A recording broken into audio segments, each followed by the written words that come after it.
Il m'appartient donc de présider cette séance puisque, selon le règlement de notre compagnie, on prend parmi les anciens pour assurer dans ces cas-là. Je vais demander au secrétaire annuel de nous faire rapidement la présentation du procès-verbal de la dernière séance. Monsieur le Président, Mesdames, Messieurs, alors la semaine dernière, c'était relâche, c'est donc la session du 15 avril que je vous rapporte. Il s'agissait d'une session en partenariat avec la Société de chirurgie vasculaire. Lydie Steinmetz a présenté stratégie de prise en charge des sténoses des aires pour hémodialyse, commenté par Philippe Châtelard. Le débat était animé par Bernard Launois. Philippe Châtelard a présenté fistule artério-veineuse d'hémodialyse en plein vol, commenté par Lydie Steinmetz. Jean-Baptiste Ricot a présenté sur les résultats des revascularisations carotidiennes précoces après fibrinolyse chez les patients ayant fait un accident vasculaire cérébral, commenté par Dominique Midi, et le débat était animé par Daniel Jecq. Dominique Midi a rapporté le problème des infections des prothèses aortiques, évaluation de la mortalité-morbidité et un plan en charge multidisciplinaire, commenté par Jean-Baptiste Ricot. Le débat était animé par Philippe Châtelard, Michel Germain, André Barret.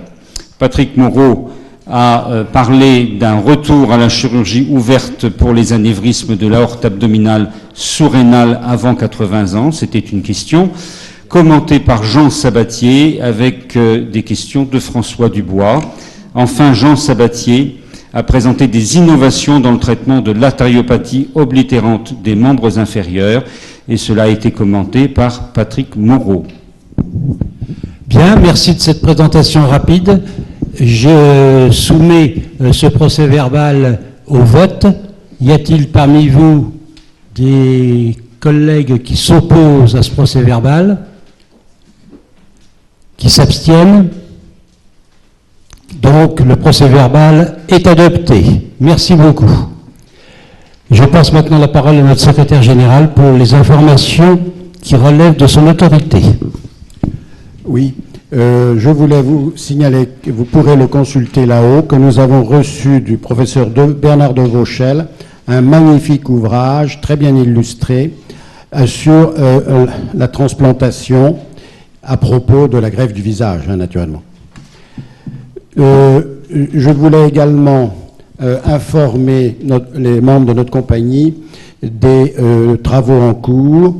Ils sont axés, d'une part, sur les jeunes chirurgiens, comme vous le savez, notamment le Centre national des jeunes chirurgiens. Il est prévu un séminaire d'information sur les modalités d'installation en début octobre. Il est prévu en juin, le 16 juin, une réunion de travail avec les présidents des collèges et avec le professeur Pruvot de Lille et notre président sur la réforme de l'internat et du post-internat. Nous envisageons également une formation sur la maîtrise du stress qui aurait lieu plus tard dans le courant de l'automne. Et comme vous le savez, nous sommes en relation très suivie avec les responsables des Masters 2 pour que le site de l'Académie abrite le portail d'accès de tous les candidats au Master de manière à simplifier leur candidature et à leur permettre d'obtenir sans trop de difficultés les postes qu'ils souhaitent. Le deuxième grand accès de réflexion de notre compagnie, c'est une réflexion sur la chirurgie robotique, quel que soit l'industriel, mais sur l'esprit de la chirurgie robotique.